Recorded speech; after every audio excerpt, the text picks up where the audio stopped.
Howdy guys, Rex here. Today we're going to talk about the truth about AR500 steel. There's a lot of debate about this, about the details. There's a lot of different religions, superstitions, and camps that people sequester themselves into. So hopefully this video sheds some light on the subject, not only from a practical point of view, from a shooter's point of view, but also from an engineering and metallurgical point of view. We've shot at a lot of different kinds of steel over the years.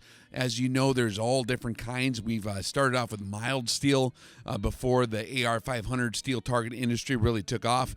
You had to have thicker steel. We've shot at a lot of different kinds of scrap metal in use for targets. And of course, a lot of different types of AR500 steel cut with various methods and different configurations. Laser cut stuff, water cut stuff, and also plasma cut stuff, and even torch cut stuff. So we've collected lots and lots and lots of observations over the years, shooting at various targets at various ranges from various angles. And so we're here to share what we've discovered, and also we're going to talk about the metallurgy of AR500 steel specifically, and also on the heat treatment of AR500, and really the truth and correcting some of the misconceptions out there on exactly, the differences between how the metallurgy has changed in the heat tempering process or in the normalization along the edges of the process when you're cutting this kind of steel. All right, let's dive into it. Basically, AR500 steel plates are widely used for both rifle targets and body armor applications. Metallurgically speaking, in a nutshell, AR500 steel is in its hardened martensitic or bainitic state. And that's something we're going to come back to in a minute. AR500 steel is simply an abrasion-resistant steel plate used for high wear applications like in mining or in material handling. The steel's heat-treated to exhibit through hardening and proof-forming welding capabilities, stuff like that. And it has a Brinell Hardness Number of 460 to around 550, 544, something like that. The protection AR500 provides is really good. It's also used in the manufacture of mining equipment, truck trailer industry, dump trucks, concrete aggregate industry, stuff like that. AR500 steel possesses excellent resistance to slide wear, rub wear, heavy wear, and it can also withstand high impact stresses, even at pretty low temperatures. So that's what makes it very ideal for armor and also for rifle targets. With its unique ability to withstand these high impact stresses, AR500 has widely been popular for use in body armor and ballistic plates. We can talk quickly about the processing of AR500 steel plates. Steel is basically hardened by specialized heat tempering processes that alter its physical properties. There are different processes that are dependent on the exact recipe of the additives of the steel combined with the heat treatment given to it. Large AR500 steel plates typically are hardened at the steel mill and delivered to the manufacturers to then be cut down and made into whatever end product that is, whether that be armor plates or steel targets. Many workshops have different tools to cut targets or armor plates out of hardened steel, but there's a debate on how it's done correctly. For instance, it is argued that water jet cutters or laser cutters are preferred over plasma cutting, as the higher temperatures involved in plasma cutting can soften the edges.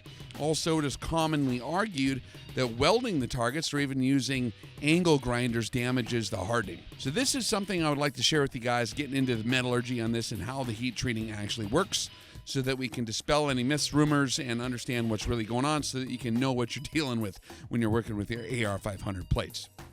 So we got a bunch of questions here. So one of the questions is, how much are the edges actually softened by plasma cutters when compared to AR500 steel cut by water jets or laser CNC machines? Is there a difference between these different cutting processes statistically, or is there a practically significant difference? That's kind of sometimes there's things that are statistically noticeable, but it's not really practically significant. We're going to get into that. Are softened edges on AR500 steel targets necessarily bad when considering the end use of the plate?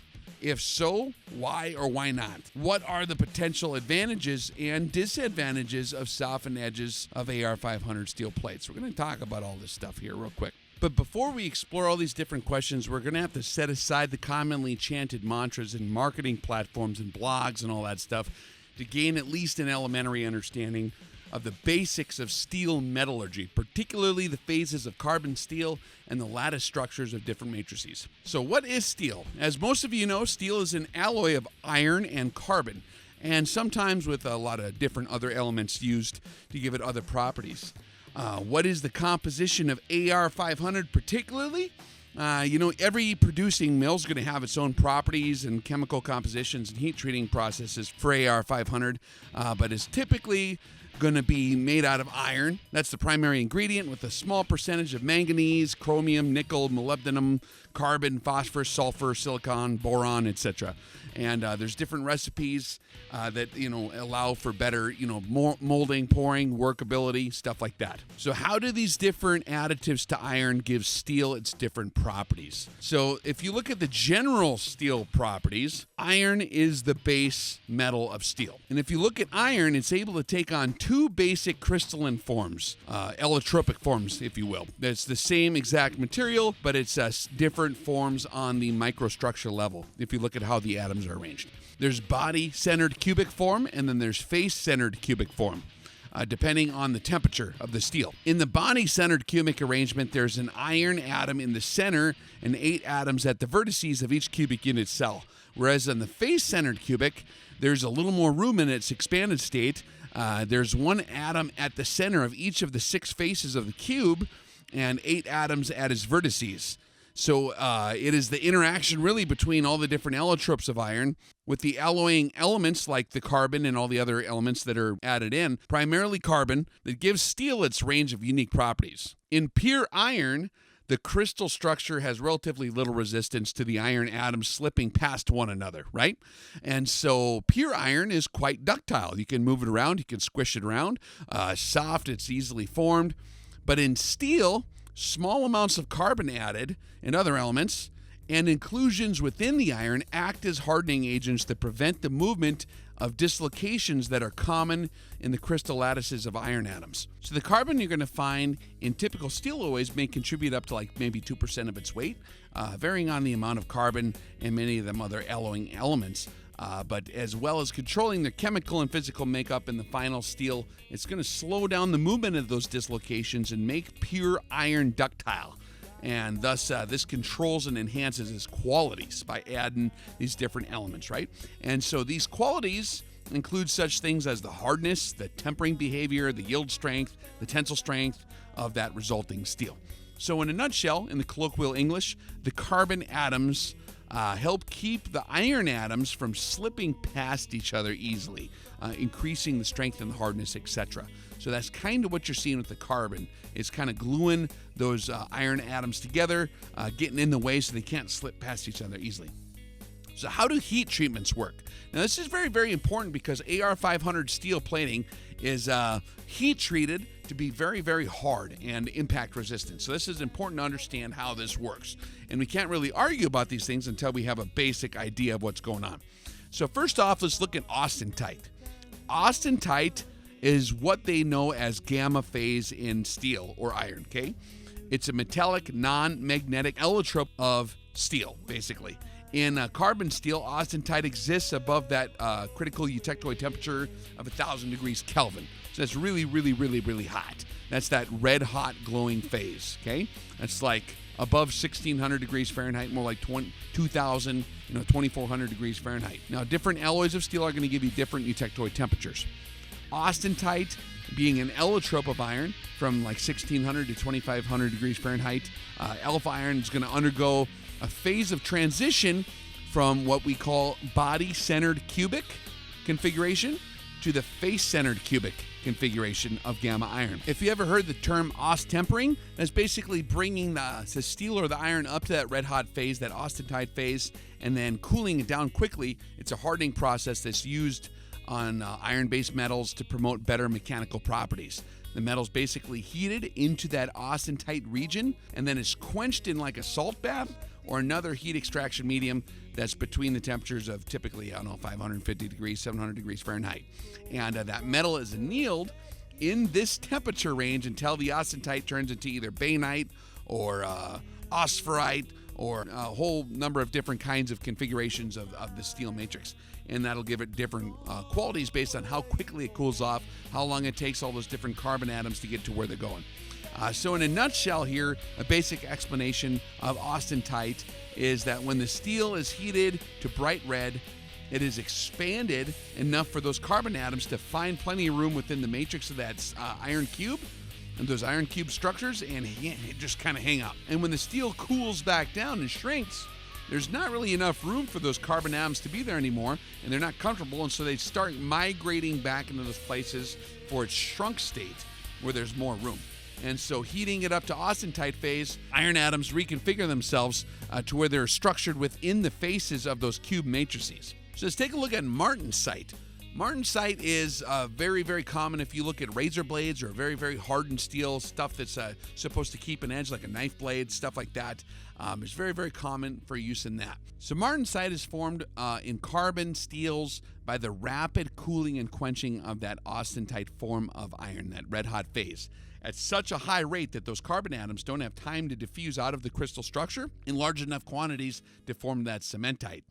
Austenite, the gamma phase iron, is a solid solution of iron and alloying elements. And as a result of the quenching, the face-centered cubic austenite transforms to a highly strained body-centered tetragonal form called martensite that is super saturated with iron. So basically, it elongates. Those atoms are trying to shift back around, but is frozen in place before those atoms can move. And so they're in long rectangular boxes. And they kind of, if you look at the steel in a microscope, it's a real jagged looking structure, and it's kind of confused and really interlocked, and it results in a very, very hard iron.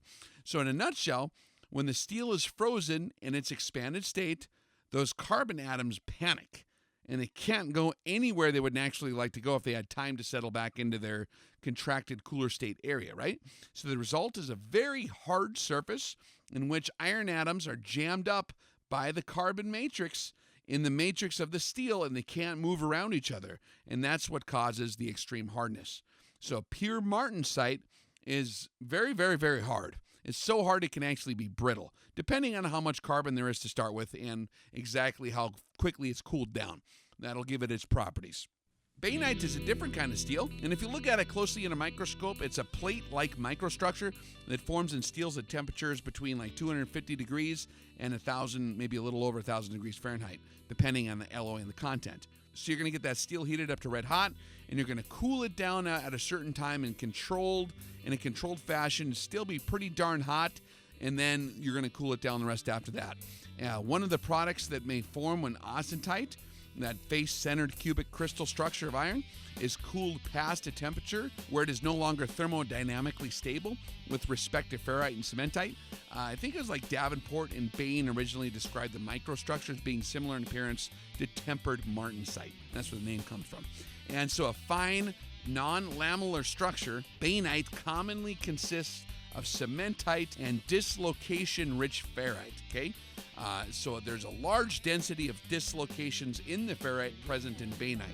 And this fine size of the bainite platelets makes this kind of ferrite much harder than it normally would be. So in a nutshell, when you're looking at steel that's cooled down a little more slowly from its red hot phase, the carbon atoms start to move back into place, creating a semi-structured pattern within the steel lattice, but they don't really have enough time to go all the way back to where they want to go. They don't have a time to do that, but they do have time to sort of create a laminated structures. They begin to start that, but they're still kind of in that martensitic phase in between that and perlite. So they are frozen in place along the way, creating a structure that's very hard, but is also very, very strong at the same time. And it's not allowing iron to slip around freely. Those carbon atoms and all the other additives are keeping everything in place, but it's still somewhat pliable. And so it's somewhat like martensitic steel, but without being so brittle. And it's a very, very common tool steel. And it's used in firearms components like actions, barrels. If you're looking at drill bits, tooling, all different kinds of tool steel, it's typically tempered to a bainite configuration. Very strong stuff that's still very, very hard. If we look at perlite, that's a different type of steel that's allowed to cool down more slowly. So it's a two-phased, lamellar or layered structure composed of alternating layers of ferrite, like 87, 90%, and cementite, and that occurs in steel. During the slow cooling of an iron-carbon alloy, perlite forms a eutectoid reaction as austenite cools below 1300 degrees Fahrenheit. It's a little bit pliable, it's bendable, but it's very, very, very strong. So basically what you see in perlite is the carbon has all the time in the world when it's cooling down from that red hot phase to fully layer itself into those little layers of ferrite and cementite. And this layering or lamination makes the perlite form of steel, which appears kind of like a pearl if you look at it in a low-powered microscope, very pliable, and it also makes it very, very strong. So that's the kind of steel that happens when it's allowed to cool down more slowly, is you have a very soft but very strong form of steel. Now, there's a process called normalization that's commonly mentioned in the blogs and in the arguments when people are talking about the details that I think we should understand before we start getting into it any further. Normalization is an annealing process applied to ferrous alloys like iron or steel to give the material a uniform fine-grained structure and to avoid excess softening in the steel. It involves heating the steel a few degrees above its upper critical point of 1600, or even up to 2500 degrees Fahrenheit, depending on what kind of steel you're looking at, and then cooling it down slowly. Normalizing provides that uniformity in grain size and composition throughout an alloy that have been austenitized and then cooled in open air. So if you heat the steel up to red hot and let it cool in open air, you're normalizing that steel. Whatever kind of weird heat treatment it did have, whether it was hardened into martensite, bainite, or whatever, or differential hardening and it had ununiform properties, if you heat it all up back up to that red and then let it all cool down at the same time, it kind of normalizes it and makes it more consistent. So in a nutshell, because of the differential cooling rates of the heated steels back down to air temperature from the outside working in, if you really look at it, normalizing doesn't create one kind of steel. It actually produces a mix of perlite, but also martensite and sometimes bainite in a more natural form as it cools off at different rates. Because as steel cools off at different rates, it reconfigures itself into different forms on that steel matrix level, which makes it harder and stronger steel than perlite, but with less ductility for the same composition than full annealing would. Now, if you look at annealing, that's actually different than normalizing. Annealing is a more controlled deal. On the other hand, annealing is basically heating that metal to a very specific temperature and then cooling it at a certain calculated rate that'll produce a refined microstructure, either fully or partially separating the constituents. And so the rate of cooling is generally pretty slow. Annealing is most often used to soften metal for cold working, or if you're going to improve the machinability, or if you want to enhance properties like electrical conductivity, stuff like that. That's where they do annealing, which is a more controlled process than normalizing.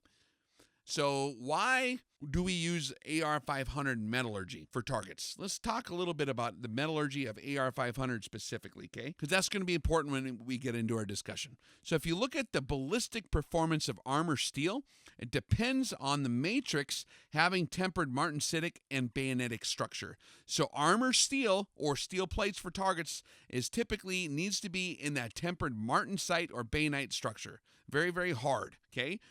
This is achieved after applying austenization, which is basically that bringing it up to that red hot point where those carbon atoms loosen up in the face-centered structure, and then quenching it and tempering on low alloyed steel. So basically, your 4340 steel, your RHA, and your AR500 can be brought into this class of a highly, highly impact-resistant steel. After the process of bringing it up to that red hot temperature and then quenching it, the crystal structure of that steel is changed from the austenite face-centered cubic structure into the carbon supersaturated body-centered tetragonal structure, or BCT, to form that martensitic or bainite overall structure. So basically, that tetragonal structure is going to be that elongated kind of rectangular box structure. Then the heat treatment of tempering is going to develop the strength and the toughness consisting of the tempered bainite or martensite. And so carbide precipitates, if you look at this stuff closely, can be observed in the matrix as well. AR500 steel exhibits that fine structure in its tempered martensitic phase. So it's a very fine form of martensite, fine grained structure. Tempered martensite consists of recovery and recrystallization in the matrix to relieve the stress generated during the quenching process, and the matrix phase is changed because that carbon atom moves out from the matrix in order to form the carbide precipitates. So there's a lot of stuff going on when you look at how these different steels are engineered with the different additives and how they cool them down, because it forms totally different forms of steel on the microstructure level.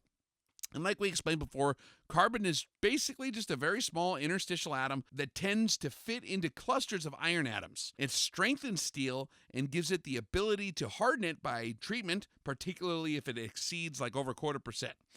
Carbon forms those compounds with other elements called carbides, like cementite, that exist as precipitate and increase the hardness of that steel. And so carbon content in AR500 is a bit higher than some other steels like RHA. And so consequently, higher hardness can be achieved in AR500 steel if tempered properly with the heat process, right? Besides all that, the interstitial carbon that resists slippage, that also acts as a grain boundary, is also a pinning point to resist dislocations. So that's where it gives it strength. Those carbons become like little pins that pin the little iron cubes together, if you will, and to resist dislocations from the cubes from each other. And so a fine microstructure consisting of a high number of grain boundaries in a constant area increases the resistance to slippage, which improves both the tensile strength and the hardness of that steel tremendously. AR500 has a very tiny grain boundary that appears almost invisible. This is also where the transformed bands produce fine structure, which increases the hardness. Okay, so in a nutshell, AR500 steel is a certain alloy that, when hardened to the martensitic and bainite state, is very, very hard and is glued together with the carbon atoms and all the other additives, really just connecting all those steel elongated cubes, which are no longer cubes or tetragonal. It glues them all together and sticks them together with little pins. And so it's very, very, very hard and resists impact very well. So let's take a look at, there's an argument between laser cut CNC plates versus AR500 that's cut by plasma cutters or water jet cutters. So there's different arguments on how the AR500 heat treatment can be screwed up by bringing it up to that red hot phase within a certain distance of the cutting boundary, right? So if you look at within the interior of the plate after cutting it, right? So you have this AR500 plate that's very, very hard in its martensitic and bainite state, okay? And if you look at the interior of the plate after cutting, AR500 exhibits all those tempered martensitic matrices that contribute to the higher hardness due to the higher amount of the carbon content in the martensitic structure. So how are those edges softened by the plasma cutters when compared against AR500 steel cut by water jets or by laser CNC? And that's a very good question. This is also brought up a lot in the blogs and discussions and even the advertisements. So we'll talk about that. So if you look at laser cutting on AR500 plates, it's a bit cooler process than plasma cutting, and so there's less heat distributed into the steel before it cuts it. So laser cutting AR500 plates typically brings about 1/16 of an inch of the edge of the steel from the cut into that austenitic phase, into that red hot phase. So if you look at it closely, after shooting it, direct impacts from rifle bullets on laser cut or water cut edges will chip the edges slightly, and direct shots to the laser cut or water cut edges of the target can still cause massive cratering of the steel. So if you shoot it straight on at 90 degrees sideways, you're still going to see quite a divot, as you can see here. Depending on how the machines are set up, plasma cutting does bring more of that edge into a soft phase. It's going to bring about 1/8 inch of that steel into that austenitic phase because there's more energy of that heat, that thermal energy being transferred into steel from a plasma cutter. So you're talking the difference between 1/16 of an inch and 1/8 of an inch. And so that difference is about 1/32 of an inch, between a laser cutter, a water jet cutter, or a plasma cutter. Now, this, of course, is going to vary depending on exactly how all the tools are set up for the different cutters, but it's going to be approximately in that category. So that 1/8 inch of an edge is typically cooled back down naturally to room temperature, becoming a mix of perlite, bainite, and martensite, like we said before, which is a bit softer and it's less hard, but it's also less brittle. So in fact, if you look at the edges softened by plasma cutting, a small fraction of an inch deeper than laser or water jets, what you're going to see is that you're softening that edge. That is true, but you're also strengthening it. and it's going to reduce the chipping that can occur if you have a strike near the edge. And we can show you pictures here, the difference between target cut with a laser versus a target cut with a plasma cutter. So if you look at the steel that's cut with the plasma cutter and you got a little bit more working your way into the steel with that red hot phase, it's going to have more of that pearlitic and bainitic edge, which offers increased pliability and strength over the martensitic impact-resistant plate interior. Okay, so in a nutshell, if you look at softened pearlite, the steel is very good at keeping things together on the edges. The eutectoid composition or near pearlitic microstructure, which is a near eutectoid composition of pearlite steel, can be drawn into thin wires, for example. So like pearlite's used in the industry as a very strong thing. They use it for wires. They use it, to bundle it into ropes like cables. They use it for commercially manufactured piano wires. Like if you're looking at a piano, ropes for suspension bridges, stuff like that, cords for tire reinforcement, all that kind of stuff is pearlite.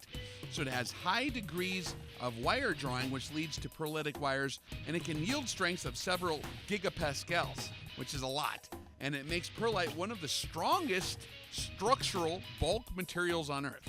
And so hyper-eutectoid pearlitic steel wires, when they're cold wire drawn into two strands above 5, can even show like a maximum tensile strength of above 6 gigapascals. That's like really, really, really strong stuff.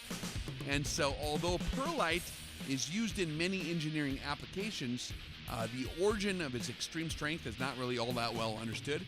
But if you look at it in a microscope, it looks pearly like pearlite because of its laminated layers. And so things like if you look at plywood or laminated wood, it exhibits greater strength than a more monolithic piece of material.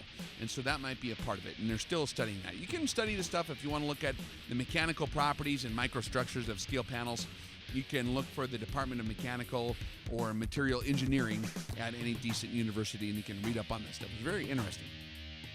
So the question really is there like a difference between these cutting processes statistically or even practically for shooters or for people using it as body armor?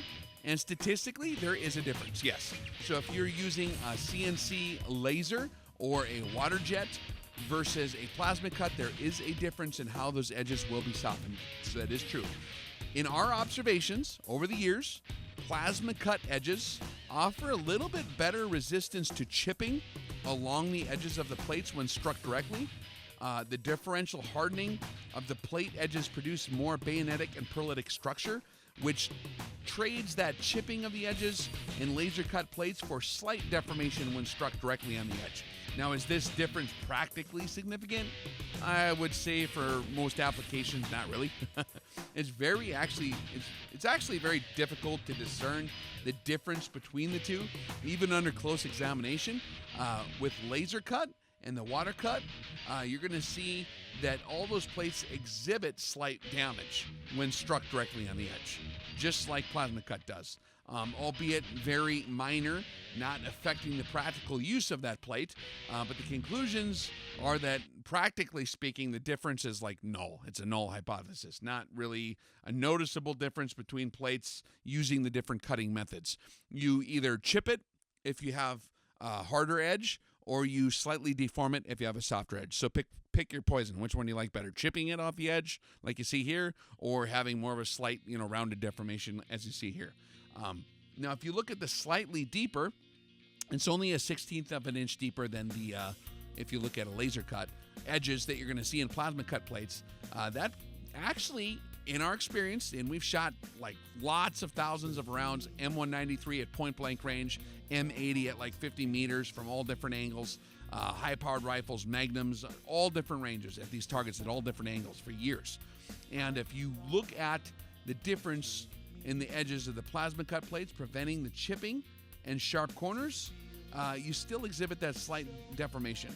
Upon thorough investigation of many, many different plates struck with multiple thousands of rounds, we've observed that the plasma cut edges are actually slightly more difficult to locate on the target, as they're smoother deformations than chipped edges associated with laser cut plates. Okay? Again, is it practically significant?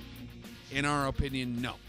Both hold up just fine, guys, okay? To the casual observer, there's no practically discernible difference in performance. especially when given the task of the plate to simply stop bullets or indicate hits without taking significant damage, right? So it seems to me that much of the perceived demand for laser, CNC, and water jet cutting processes necessary in cutting AR500 for other tooling industries has leaked its way into the armor and rifle target realm, and kind of unnecessarily so.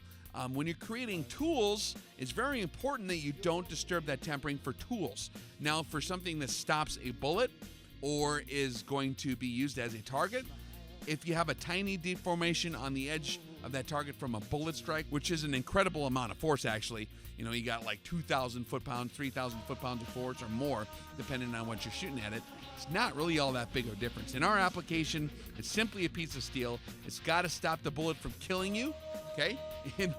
In which case, if you get an edge hit, it's still going to result in a potentially hazardous deflection, which is going to go beyond the plate, or it's just a target. So like either way, in reality, the difference is really nearly undiscernible. You have to get right up to it with a magnifying glass within like 6 inches of it to even see the difference. So is it bad to have soft edges to protect from chipping and trade for slight impact deformation? So these guys, you know, for the OCD crowd, they're going to get into this. They're going to get in the weeds on this one. They're going to argue all day long. Laser cut's better than water cut. Water cut's more expensive than laser cut. Plasma cut's got a stronger edge on the side to protect it all so it doesn't chip off. Basically, it's debatable, right? So go ahead and pick a religion on one side or the other and be happy if it makes you feel special. As for me in my house, if the plate is functionally intact and I can't discern a difference between the different cutting techniques in regard with bullet impacts, I'm just going to opt for the cost effectiveness and for the plate that features the best deal and for the plate that has the best features and the best configuration. So whichever plate affords the better clang for the buck is going to tip the scales, in my opinion. And so that's kind of the reality if you look at the engineering. So yes, it's true that if you look at plates that are cut with a plasma cutter, they're going to be softened just a tiny bit more, just a fraction of an inch more than you're going to see with a laser cutter or a water jet cutter. But that there's trade-offs. There's always pluses and minuses. Is it as hard? No. Is it stronger? Yes. And so it kind of depends on what you want to trade off. Is there a difference? Not really. So I hope that kind of clears up the argument. I know that there's a lot of dogma out there on the exact way that steel targets have to be cut. Now, if you start welding on them, that will create a much larger heat-affected zone, which will actually affect that area more. So I wouldn't be welding on the middle of an AR500 target. You could soften it that way if that sucker gets up to red hot temperature, especially if you're really doing a serious weld on it. That can actually affect it. Now remember, if you talk about angle grinders, guys talk about that, softening the steel. If you look at an angle grinder, if that angle grinder is on that steel so long as to make it cherry red for like 1/8 of an inch into the steel, then you got yourself a problem. That's a little bit too much angle grinding. Typically, it's going to be a microscopic difference that is softening, and it's just taking off the slag off the sides.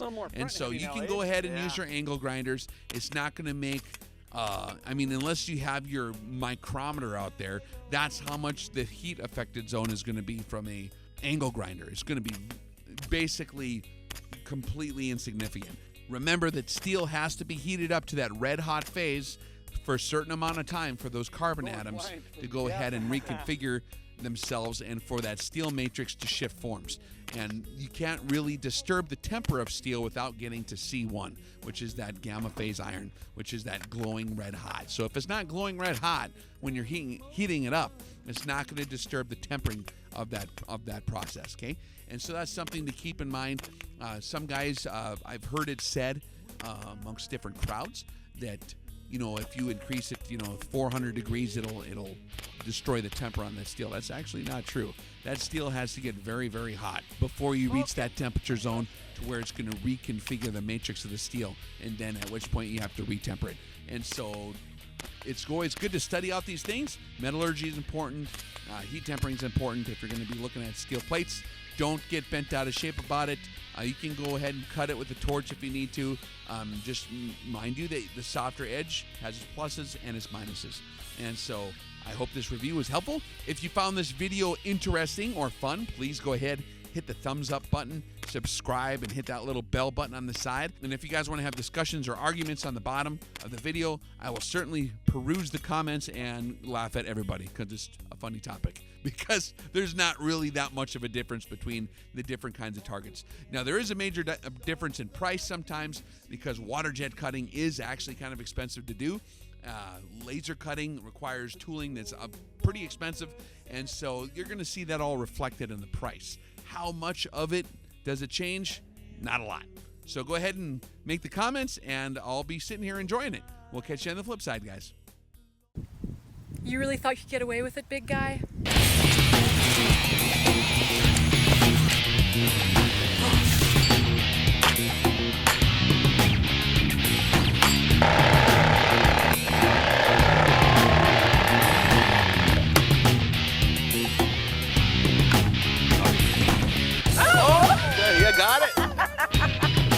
Alpha 9 or Tango 1-3, this is Pirate Lizard King. Indexing hasty solution is 7.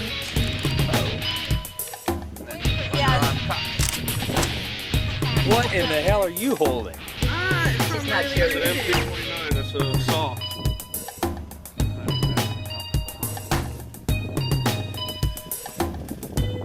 Target's got good cover. What's our danger space for a headshot at TRP-5?